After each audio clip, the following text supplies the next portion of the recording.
शुरुआत हो गई है रात की और समय हो गई है मैथ के बाद की। मैं सौरभ तिवारी आप सभी विद्यार्थियों का अपने YouTube channel BT knowledge world पर बहुत बहुत स्वागत करता हूं। उम्मीद करता हूं आप सभी लोग स्वस्थ होंगे, मस्त होंगे और अपनी पढ़ाई लिखाई और अपना अध्ययन कर रहे होंगे। तो प्रिय विद्यार्थियों, जिस उद्देश्य के साथ हम लोग अपने इस सिलेबस को शुरू किए हैं, उस सिलेबस के अंतर्गत हम लोग इंटरमीडिएट की पहली टॉपिक जो तुल्यता संबंध होती है उसके ऊपर अच्छे से चर्चा कर चुके हैं। और तुल्यता संबंध कब प्रदर्शित होगी और कब प्रदर्शित नहीं होगी, इन सारी बातों पर हम लोग अच्छे से चर्चा कर चुके हैं। अब हम आज बहुत इंपॉर्टेंट चीज़ें आपको बताने जा रहे हैं। हमारे क्लास 12 के अकॉर्डिंग और कंपटीशन लेवल पे भी अगर देखा जाए तो हमारे पास जो रिलेशन सिद्ध करने के लिए आते हैं वह दो प्रकार की चीज़ों के ऊपर बेस्ड होते हैं। कभी तो हमारा रिलेशन एक सेट से एक सेट के ऊपर परिभाषित होता है और दूसरे एक विशेष कंडीशन में, स्पेसिफिक कंडीशन में कोई हमारा दिया गया रिलेशन किसी दिए गए सेट के कार्टेशियन प्रोडक्ट से उसके कार्टेशियन प्रोडक्ट पर, अर्थात किसी भी दिए गए समुच्चय के कार्तीय गुणनफल से उसी समुच्चय के कार्तीय गुणनफल पर परिभाषित होता है। तो आज हम लोग डिफरेंसेस सबसे पहले जानने का प्रयास करेंगे कि जब दिया गया रिलेशन सेट से सेट के ऊपर परिभाषित रहेगा तब हम लोग किस प्रकार से स्वतुल्य, सममित, संक्रामक और तुल्यता सिद्ध करते हैं, और जब हमारा कार्टेशियन टू कार्टेशियन होता है हम लोग तब किस प्रकार से अपनी तुल्यता संबंध को सत्यापित करते हैं।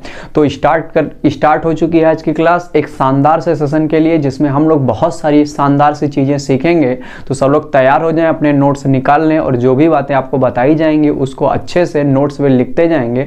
और जब बातें आपको समझ में आ जाएंगी तो आप लोग थम्स अप करिएगा, कमेंट करिएगा, हाँ सर ये समझ में आ गया। तो स्टार्ट करते हैं इस शानदार से सेशन को। अपने लिए इम्पॉर्टेंट ये है कि लल्ला जब हम लोग रिलेशन के बारे में बहुत सारी बातें सीख चुके और रिलेशन जानने के अंतर्गत हम लोग ये जान गए कि हमारा जो बेसिकली वर्क रहेगा अपने बोर्ड परीक्षा के लिए वह रिफ्लेक्सिव रिलेशन पर आधारित रहेगा, स्वतुल्य संबंध पर आधारित रहेगा, सिमेट्रिक रिलेशन पर आधारित रहेगा यानी सममित संबंध पर आधारित रहेगा, और ट्रांजिटिव रिलेशन पर आधारित रहेगा, ट्रांजिटिव रिलेशन यानी संक्रामक संबंध पर आधारित रहेगा। और तीनों को जब हम लोग मिला देंगे तो हमारी बात हो जाएगी इक्विवेलेंस रिलेशन पे यानी तुल्यता संबंध पे। हम ये सारी बातें आपको बता चुके हैं और सारी बातें सब लोग आसानी से समझ भी चुके होंगे। हम लोग इसका एग्जाम्पल भी कुछ कर चुके हैं बहुत सारा। तो इस प्रकार से हम लोग इतनी बातें डिफाइन कर चुके हैं, अच्छे से समझ चुके हैं। आज हम आपको बताएंगे अपने एग्जाम की दृष्टि से, अपने एग्जाम्स की दृष्टि से जो हमारा रिलेशन होता है उस रिलेशन के पूछने के दो तरीके हैं। हम लोग रिलेशन जो पढ़ने जा रहे हैं उसको हम लोग दो टाइप में पढ़ेंगे, एक टाइप 1 में और एक टाइप 2 में। अब ये कौन सी टाइप है सब लोग इसके बारे में समझने का प्रयास करेंगे और इसको कैसे प्रश्न में अप्लाई करते हैं, क्वेश्चंस में अप्लाई करते हैं और इनका क्या डिफरेंसेस, हम लोग सब बातें समझने की कोशिश करेंगे। तो सब लोग तैयार हो जाएगी, आज इस शानदार से सेशन में आपको सारी बातें बताएंगे। देखिए सब लोग, टाइप 1 तब हम लोग टाइप 1 के अंतर्गत रिलेशन तब कहेंगे जब हमारा संबंध आर किसी एक समुच्चय से उसी समुच्चय पर परिभाषित हो, किसी एक समुच्चय से उसी समुच्चय पर परिभाषित हो, यानी इंग्लिश में कह देंगे defined from a set to same set, a set to same set. हम लोग सेम सेट क्यों ले रहे हैं, क्योंकि हम लोग बाइनरी रिलेशन पढ़ेंगे अपने सिलेबस में। और टाइप 2 क्या होगा, जब कोई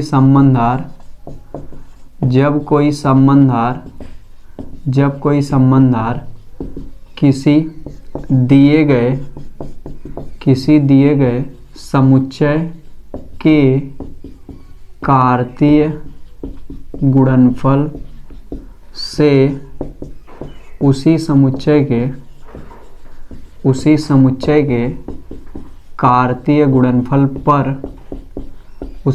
के कार्तीय गुणनफल पर परिभाषित होता है, यानी इंग्लिश में कहेंगे defined from Cartesian product of a set to Cartesian product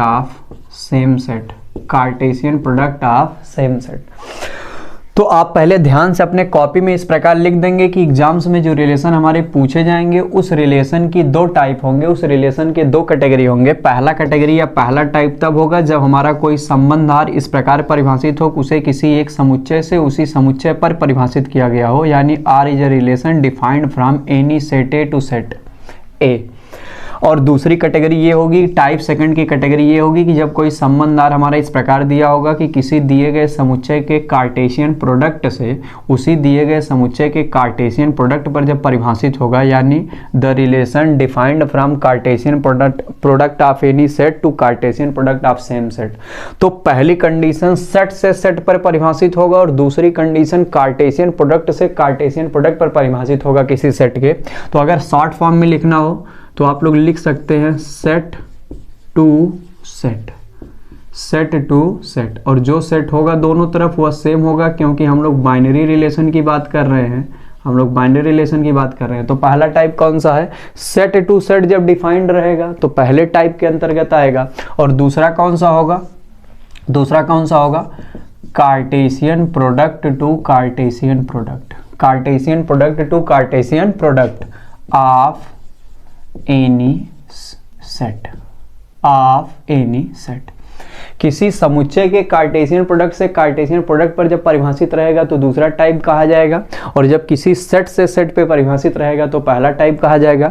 यानी समुच्चय से समुच्चय पर परिभाषित होने की पहली कैटेगरी है, और किसी समुच्चय के कार्तीय गुणनफल से उसी समुच्चय के कार्तीय गुणनफल पर परिभाषित किया जाएगा तो वह दूसरी कैटेगरी है। आज हम लोग दोनों में डिफरेंसेस सीखेंगे और देखेंगे कैसे कैसे हम लोग इन दोनों कंडीशंस के प्रश्नों को हल करते हैं। अब हम आगे बढ़ते हैं यहाँ से। उम्मीद करते हैं सब लोग यहाँ तक लिख चुके होंगे। अब आप लोग अपने कॉपी में यहाँ तक बातें को समझने के बाद अब ये देखेंगे कि जब सेट दिया होगा तब कैसे हम लोग प्रूव करेंगे, और जब कार्टेशियन दिया होगा तब कैसे प्रूव करेंगे। पहले उसका डिफरेंस कैसे समझेंगे। जैसे कोई रिलेशन अगर R such that N to N लिखा गया है, इसका मतलब जो हमारा दिया गया संबंध है, जो हमारा दिया गया संबंध है वह प्राकृतिक संख्याओं के समुच्चय से प्राकृतिक संख्याओं के समुच्चय पर परिभाषित है। तो ये हो गया आपका, इधर भी एक सेट है नेचुरल नंबर का, इधर भी सेम सेट है नेचुरल नंबर का, क्योंकि हम लोग बाइनरी रिलेशन की बात कर रहे हैं। तो यहाँ R such that N to N ये टाइप 1 का प्रश्न बनेगा, क्योंकि यहाँ सेट से सेट पे परिभाषित किया गया। और इसी के कॉरिस्पॉन्डिंग अगर हमारा दूसरा टाइप हमें बनाना हो तो हम लिखेंगे R is a relation such that N cross N to N cross N, N cross N to N cross N. हम लोग देख रहे हैं लेफ्ट तरफ भी एक सेट यानी नेचुरल नंबर के Cartesian product, Cartesian product of natural number लिया गया है से Cartesian product of natural number के ऊपर डिफाइंड है। तो अगर हमें नेचुरल नंबर से नेचुरल नंबर पे केवल कहेगा तो ये टाइप 1 रहेगा, लेकिन अगर n cross n to n cross n रहेगा तो ये Cartesian product of natural number से Cartesian product of natural number पे डिफाइंड है, तो ये हमारा टाइप 2 हो जाएगा नेचुरल नंबर के सेट के लिए। इसी प्रकार दूसरा, अगर इधर हम मान लेते हैं हमारा W टू W है, whole number to whole number, तो ये टाइप 1 के अंतर्गत आ जाएगा, क्योंकि ये सेट टू सेट डिफाइन किया गया है, सेट टू सेट डिफाइन किया गया है। लेकिन अगर यही लिख दिया जाए R is a relation such that W cross W to W cross W, तो हम लोग देख रहे हैं इधर भी कार्टेशियन प्रोडक्ट ऑफ W है और इधर भी कार्टेशियन प्रोडक्ट ऑफ W है, यानी पूर्ण संख्या के समुच्चय के कार्तीय गुणनफल से पूर्ण संख्या के कार्तीय गुणनफल के समुच्चय पर परिभाषित किया गया है। तो ये दोनों हमारे किसके अंतर्गत आ जाएंगे, टाइप 2 के कैटेगरी के अंतर्गत आ जाएंगे। अभी हम आपको पहचानना बता रहे हैं कि जब प्रश्न में आएगा तो हम लोग कैसे पहचान पाएंगे कि यह टाइप 1 का है कि टाइप सेकंड का है। इसी तरह अगर हम मान लेते हैं कोई सेट A ले लेते हैं, अगर A टू A डिफाइंड रहेगा तो हमारा टाइप 1 की कैटेगरी में आ जाएगा। लेकिन अगर ये लिखा रहे R such that A cross A to A cross A, A cross A to A cross A, तो हमारा ये किस कैटेगरी में आ जाएगा, टाइप सेकंड की कैटेगरी में। एक और आपको बता दे रहे हैं, अब आप पहचान कर लेंगे। अगर दिया रहे R such that C to C, और यहाँ दिया रहे R such that C cross T to C cross C, तो आप समझ जाएंगे कि हम लोग टाइप 2 की बात तब करेंगे जब हमारा कार्टेशियन से कार्टेशियन पर, कार्टेशियन से कार्टेशियन पर, कार्टेशियन से कार्टेशियन पर, कार्टेशियन से कार्टेशियन पे परिभाषित होगा, तो ये टाइप 2 की कैटेगरी आएगी। और जब सेट से सेट पर, सेट से सेट पर, सेट से सेट पर, सेट से सेट पर परिभाषित रहेगा तो हमारा टाइप 1 की कैटेगरी होगी। उम्मीद करते हैं आपको टाइप 1 की कैटेगरी और टाइप 2 की कैटेगरी हम अच्छे प्रकार से बता पाए और सब लोग बातों को समझ गए रहेंगे। जब तक क्रॉस नहीं लगेगा, आपको सिंगल सिंगल सेट दोनों तरफ दिखाई देंगे तो ये टाइप 1 रहेगा, और जैसे ही कार्टेशियन लग जाएगा यानी क्रॉस दिख जाएगा वहां पे टाइप 2 हो जाएगा। तो आप लोग अंतर समझ पाए होंगे। अब अगर दोनों टाइप के सवाल बारी बारी से आपको दिए जाएं तो वर्क प्रोसीडर क्या होगा उनको सॉल्व करने का, उनको प्रूव करने का, हम लोग उसकी बात करते हैं। सबसे पहले आप टाइप 1 को देखें। टाइप 1 के प्रश्नों को हम लोग कैसे हल कर सकते हैं, टाइप 1 के प्रश्नों को हम लोग कैसे हल कर सकते हैं।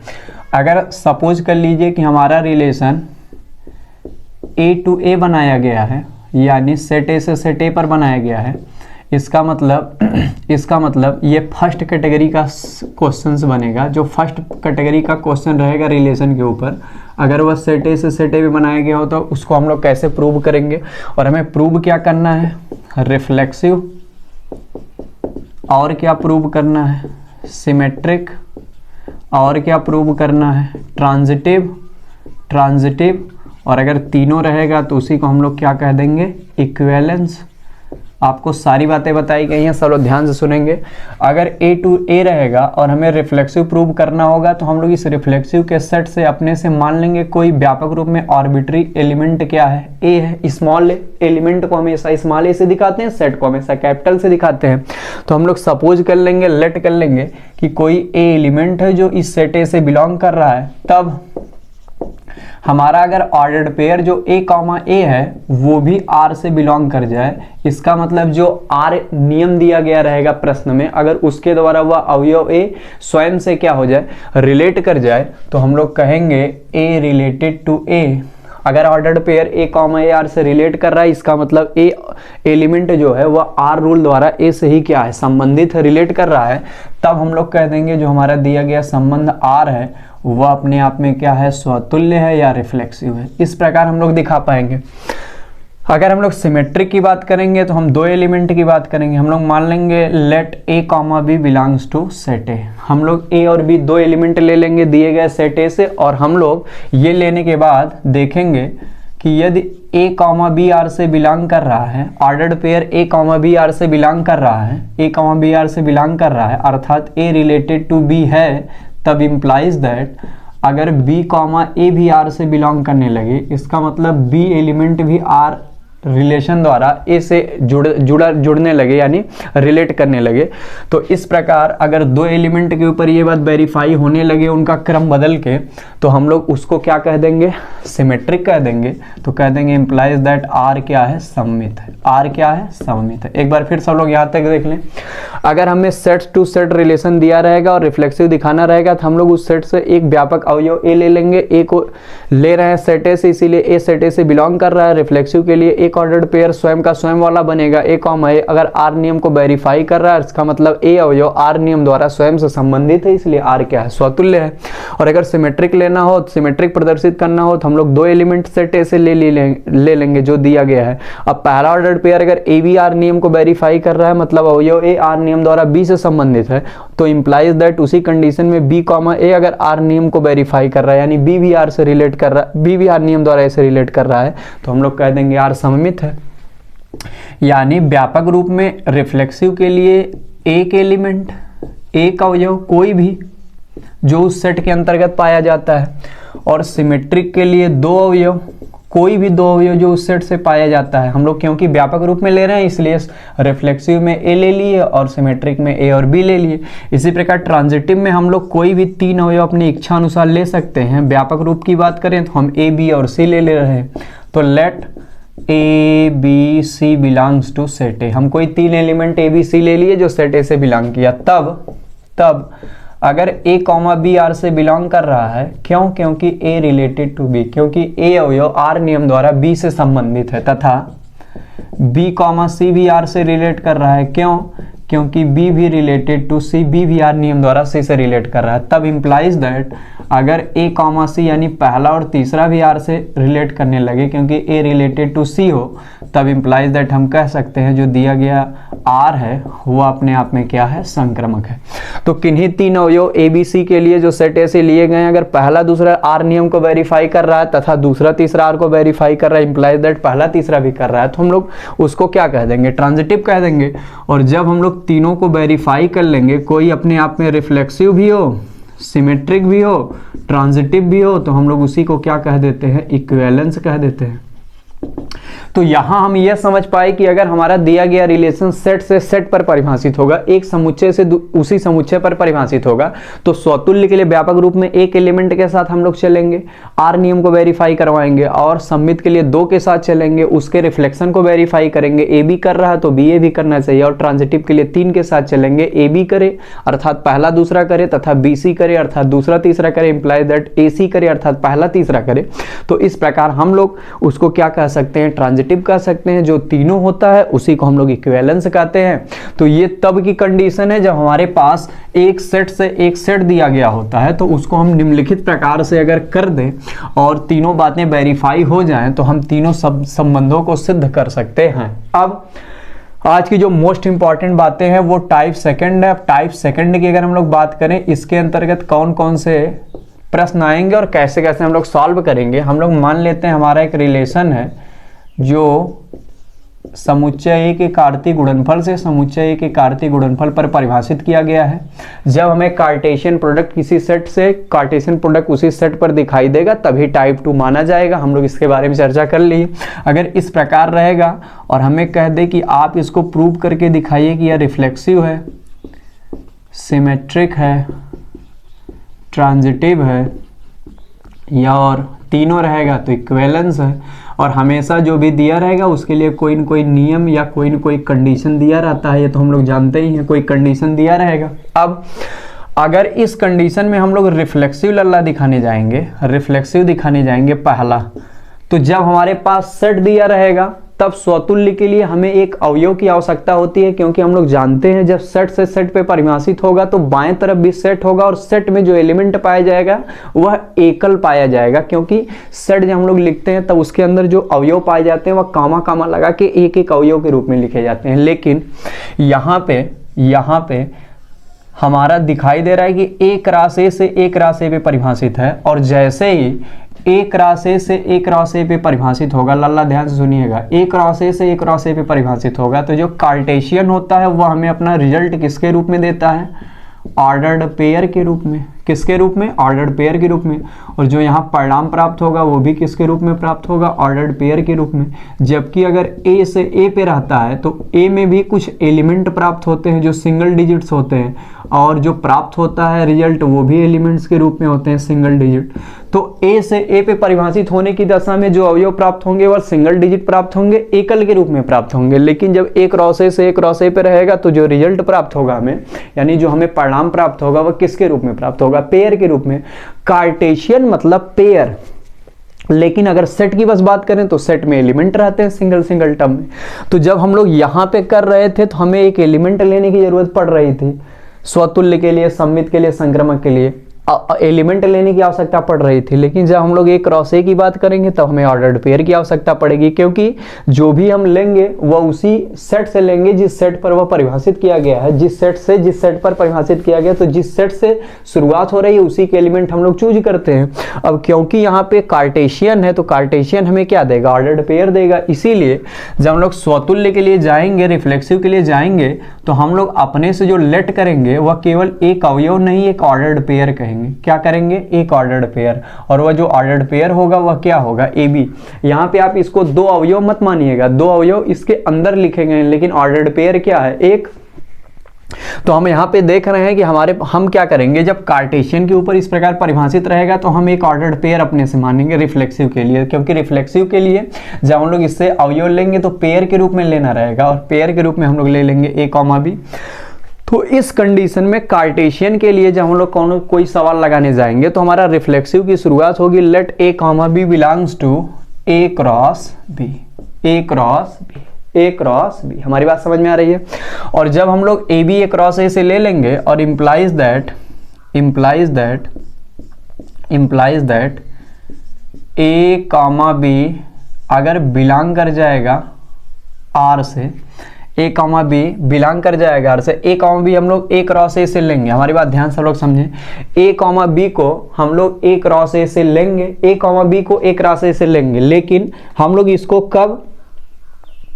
इसको कब स्वतुल्य मानेंगे? जो रिलेशन दिया रहेगा, ए कॉमा बी हम लोग ऑर्डर्ड पेयर के रूप में इस प्रकार ए क्रॉस ए से लेंगे, लेकिन यह नियम को कब वेरीफाई करेगा? जब जो रूल दिया गया है, जो भी रूल दिया गया रहेगा, यहाँ पे कंडीशन दी रहेगी, उस कंडीशन के अनुसार ये जो अवयव ए और बी हैं वह आर नियम द्वारा, किस नियम द्वारा? आर नियम द्वारा, ए बी जो है वह आर नियम द्वारा अगर स्वयं से क्या होने लगे? संबंधित होने लगे, तब इस कंडीशन में हम लोग कहेंगे कि दिया गया जो संबंध आर है हमारा है वह क्या है? स्वतुल्य है। स्वतुल्य है। फिर से सब लोग ध्यान से सुने। अगर हम लोग रिफ्लेक्सिव सिद्ध करना चाहते हैं तो हम एक ऑर्डर्ड पेयर ए बी लेंगे जो ए क्रॉस ए में पाया जाएगा। अब अगर ये जो ऑर्डर्ड पेयर ए बी हम लोग लिए हैं, अगर वह आर नियम द्वारा स्वयं से क्या हो जाए? संबंधित हो जाए, संबंधित हो जाए, तब हम लोग कहेंगे हमारा दिया गया रिलेशन आर क्या है? स्वतुल्य है। हमको सबको बात समझ में आ गई। सेट के लिए एक अवयव लेके स्वयं से आर नियम द्वारा सत्यापित कराते हैं, जबकि कार्टेशियन होने पर एक ऑर्डर्ड पेयर लेके स्वयं से सत्यापित कराते हैं। अगर आर नियम को वेरीफाई कर जाता है तो रिफ्लेक्सिव होता है, नहीं करता है तो रिफ्लेक्सिव नहीं होता है। ये हो गया इसके लिए। दूसरा, अगर सिमेट्रिक हमें प्रूव करना हो तो हम लोग क्या करेंगे? वहां पे दो एलिमेंट लेते थे सेट से, यहाँ कार्टेशियन से दो ऑर्डर्ड पेयर ले लेंगे। तो हम लोग यहाँ पे कार्टेशियन से दो ऑर्डर्ड पेयर ले लेंगे। Let A B and C D belongs to A cross A. हम लोग वहां पे ए कॉमा बी बस लेते थे क्योंकि हमें दो एलिमेंट चाहिए होते थे। यहाँ कार्टेशियन है तो दो ऑर्डर्ड पेयर चाहिए होगा, तो एक ऑर्डर्ड पेयर ए बी ले लेंगे, एक ऑर्डर्ड पेयर सी डी ले लेंगे जो ए क्रॉस ए से बिलोंग कर रहा है। अब अगर ए बी रिलेट कर रहा है सी डी से, और implies that C comma D भी रिलेट कर रहा है ए कॉमा बी से। अब अगर ordered pair A B R नियम द्वारा सी डी से रिलेट कर रहा है, इम्प्लाइज दैट उसी दशा में सी कॉमा डी भी आर नियम द्वारा ए बी से रिलेट कर रहा है, तो हम लोग कहेंगे हमारा दिया गया जो संबंध आर है वह सममित है। वह क्या है? सममित है। तो इस प्रकार हम लोग सममित कब दिखा पाएंगे? जब दोनों ऑर्डर्ड पेयर ए बी और सी डी जो हम एक राशि से ले रहे हैं, पहला ऑर्डर्ड पेयर आर नियम द्वारा दूसरे से रिलेट करे, इम्प्लाइज दैट दूसरा ऑर्डर्ड पेयर आर नियम द्वारा पहले से रिलेट करे, तो इस कंडीशन में जो रिलेशन प्राप्त होगा उसको हम लोग क्या कहेंगे? सममित कहेंगे। अब हम लोग आगे चलते हैं और ट्रांजिटिव की कंडीशन देखते हैं।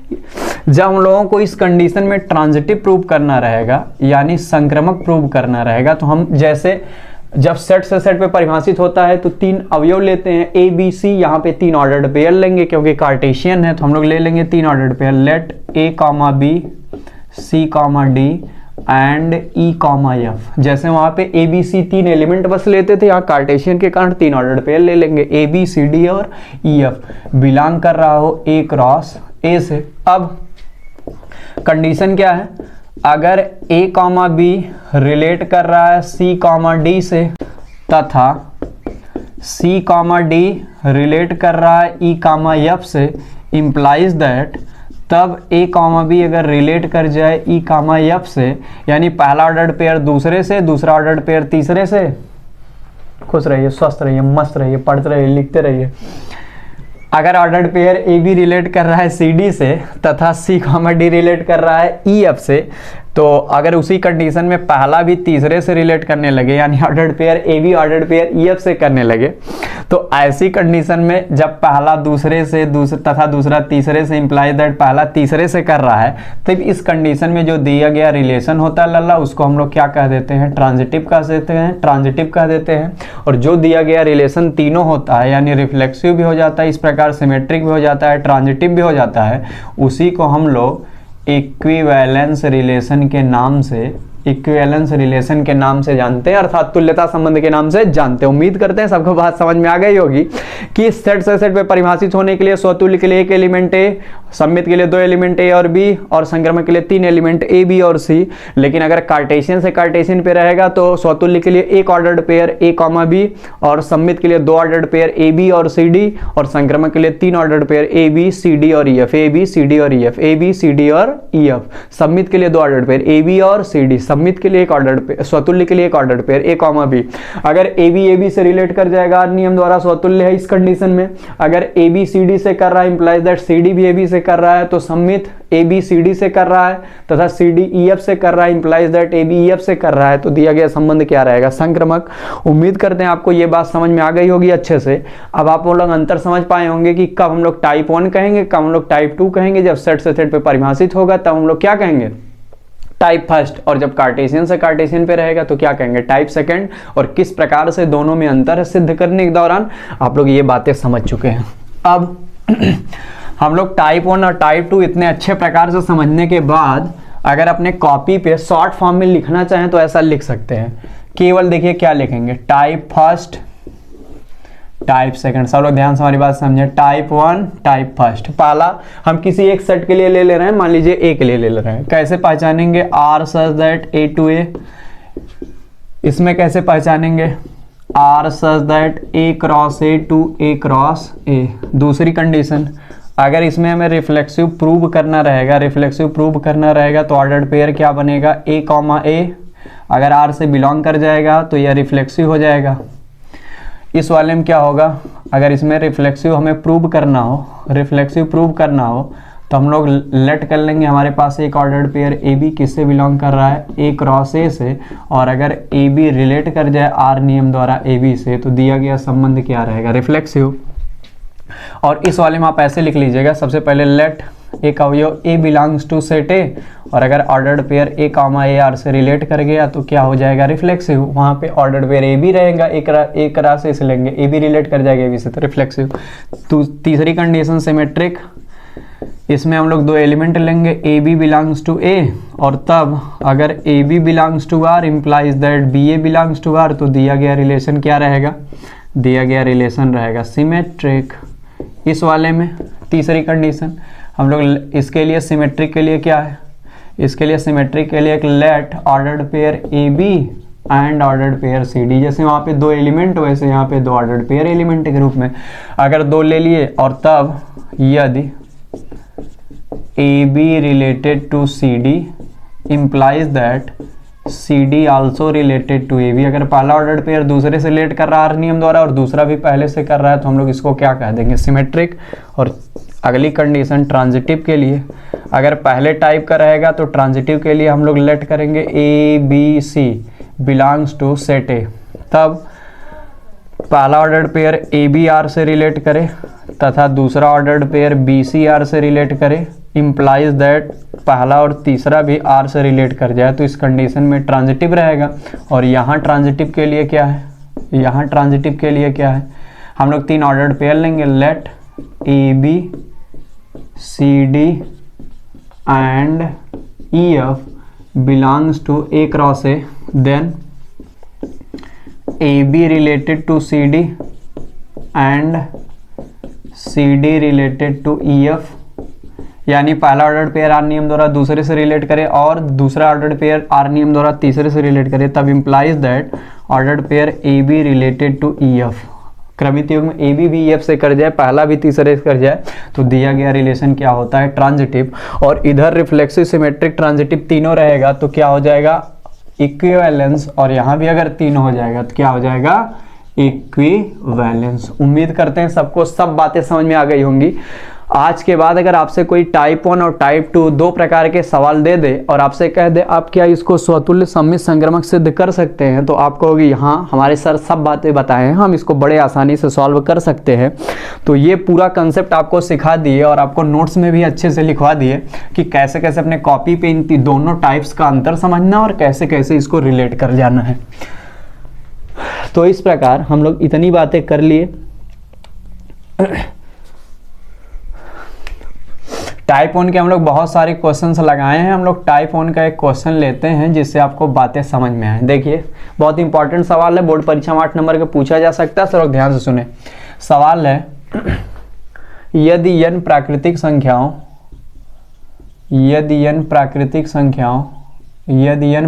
संख्याओं किस का समुच्चय है, यदि n प्राकृतिक संख्याओं का समुच्चय है तब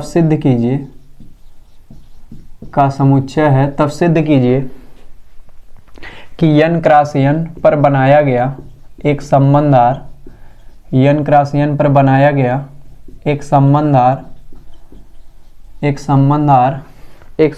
R जो कि AB related to CD if and only if AD बराबर BC द्वारा परिभाषित है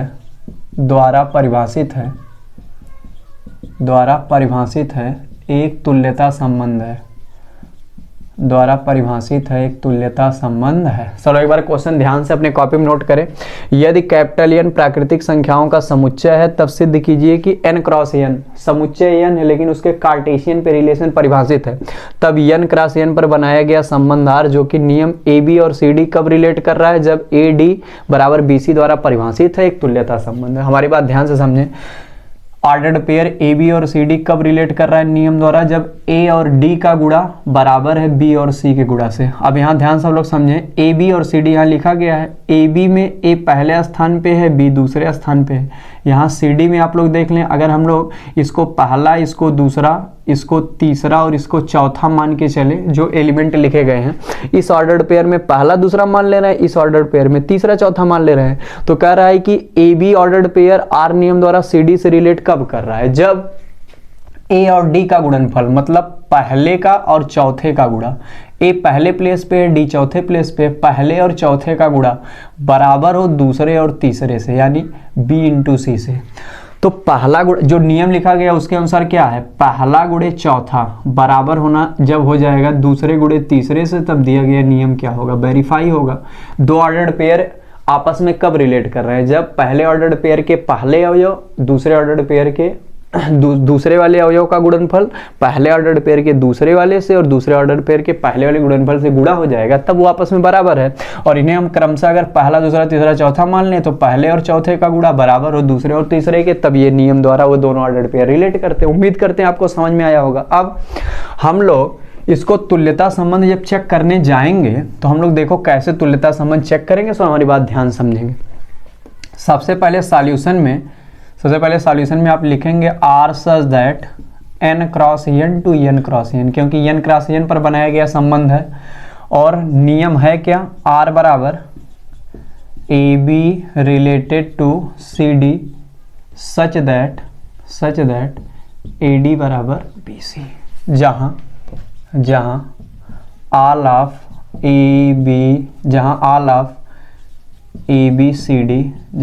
of ABCD belongs to n cross n। चलो ध्यान से हमारी बात समझें। तो सबसे पहले हम लोग स्वतुल्य चेक करेंगे। स्वतुल्य के लिए हम लोग जानते हैं स्वतुल्य के लिए एक अवयव की आवश्यकता होती है, लेकिन यहाँ कार्टेशियन से कार्टेशियन पे परिभाषित है तो एक ऑर्डर्ड पेयर की आवश्यकता होगी। तो हम लोग मान लेंगे माना AB एक स्वेच्छ क्रमित युग्म है तथा A, B belongs to n cross n। हम लोग n क्रॉस n से एक ऑर्डर्ड पेयर AB ले लिए स्वतुल्य के लिए। अब कंडीशन क्या बनेगी, AB रिलेटेड टू AB से रिलेट कर रहा है, क्योंकि इंप्लाइज दैट पहला गुणे चौथा करेंगे तो A इंटू बी आ जाएगा और दूसरा गुणे तीसरा करेंगे तो B इंटू A आ जाएगा। तो इंप्लाइज दैट इसको हम लोग लिख देंगे AB बराबर AB, क्योंकि जब हम लोग प्राकृतिक संख्याओं के दो अवयवों का आपस में गुणा करते हैं तो उनका क्रम बदल के भी गुणा करेंगे तो कोई अंतर नहीं आएगा, चाहे 2 गुणे 3 किया जाए चाहे 3 गुणे 2 किया जाए, रिजल्ट क्या आएगा, 6 आएगा। तो जहाँ पे B इंटू A लिखा है वहाँ पे A इंटू B हम लोग लिख सकते हैं। अब दोनों वैल्यू बराबर हो गई तो इसका मतलब हम लोग लिख दिए AB रिलेटेड टू AB।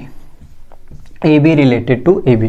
तो इस प्रकार ए बी से रिलेट क्यों कर रहा है, क्योंकि ए बी और ए बी यानी पहले गुणे चौथे का मान और दूसरे गुणे तीसरे का मान, जो यहाँ पे कंडीशन दी गई है पहला गुणे चौथा बराबर होना चाहिए दूसरे गुणे तीसरे के। तो हम लोग यहाँ देख रहे हैं पहले प्लेस पे क्या है ए, चौथे प्लेस पे क्या है बी, फिर बराबर दूसरे प्लेस पे क्या है बी और तीसरे प्लेस पे क्या है ए। तो पहले गुणे चौथे का मान मतलब ए इंटू बी का मान बराबर होना चाहिए दूसरे गुणे तीसरे के बराबर यानी बी इंटू ए के बराबर। और जब इसको हम लोग क्रम बदल के लिख दिए तो बी इंटू ए को ए इंटू ए भी लिख सकते हैं।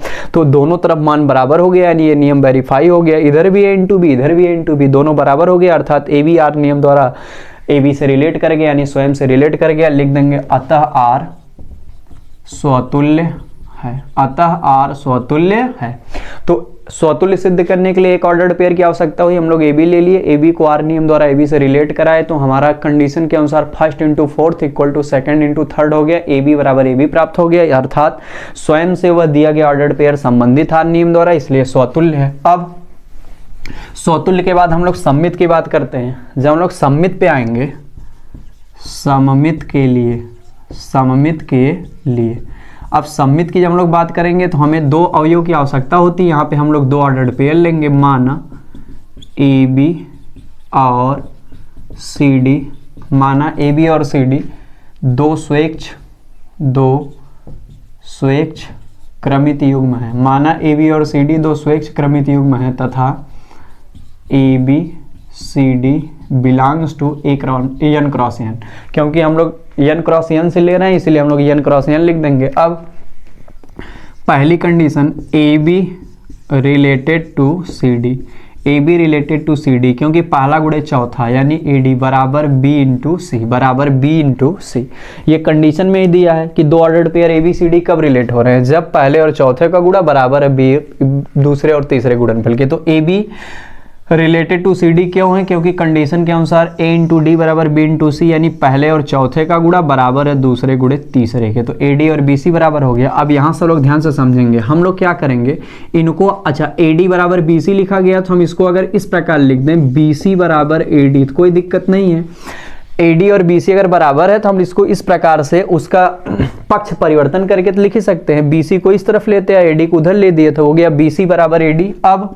अब सब लोग ध्यान से समझेंगे, अब सब लोग ध्यान से समझेंगे, BC बराबर क्या हो गया AD हो गया।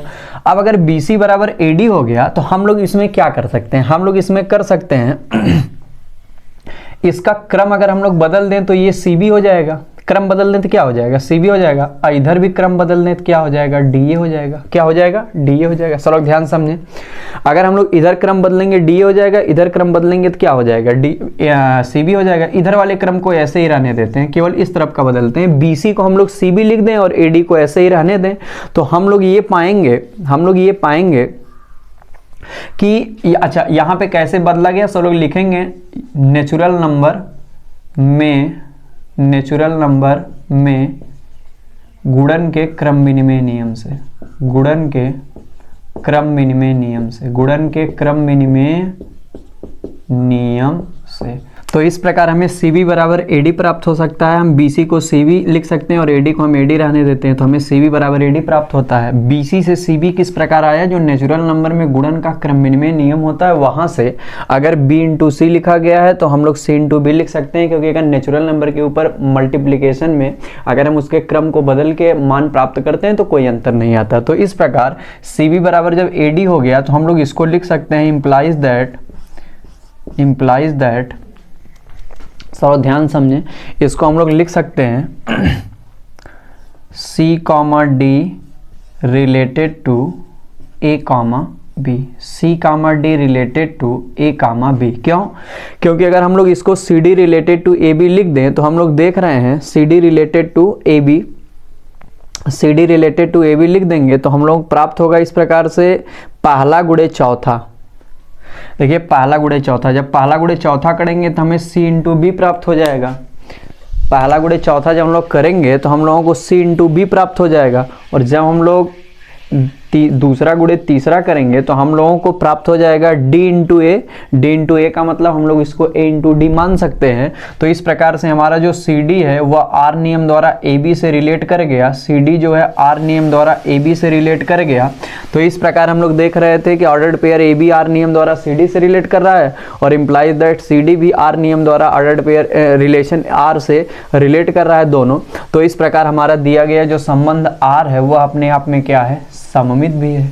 सममित भी है, दिया गया संबंध R क्या है, सममित भी है। सब लोग एक बार फिर से समझ लें। सममित के लिए हम लोग क्या किए, हमें दो अवयवों की आवश्यकता होती है। यहाँ कार्टेशियन जब है तो हम लोग दो ऑर्डर्ड पेयर की आवश्यकता होती है, तो हम लोग दो ऑर्डर्ड पेयर AB और CD ले लिए जो n क्रॉस n में पाया जाता है। अब AB रिलेटेड टू CD क्यों है, क्योंकि कंडीशन के अनुसार AD जो है वह BC के बराबर है, पहला गुणा चौथा दूसरे गुणे तीसरे के बराबर है। तो हम लोग इसको क्रम बदल के, अगर हम लोग इसके पक्ष को बदल के लिख दे तो BC बराबर AD हो जाएगा। अब BC को हम लोग C भी लिख सकते हैं क्योंकि नेचुरल नंबर में गुणन के क्रमिन्वय नियम से, और AD को ऐसे रहने देते हैं। CB बराबर AD जब हमें प्राप्त हो गया तो इसको हम लोग लिख सकते हैं ordered pair CD related to AB, क्योंकि C और B का गुणा पहले और चौथे का गुणा CB प्राप्त होगा और D और A का गुणा हम लोग DA कहें चाहे AD कहें, इस रूप में प्राप्त कर सकते हैं। तो इस प्रकार अगर AB और CD R नियम द्वारा एक दूसरे से रिलेटेड हैं तो CD और AB भी R नियम द्वारा एक दूसरे से रिलेटेड हैं। तो इस प्रकार हमारा दिया गया संबंध किस प्रकार का है, सममित संबंध है।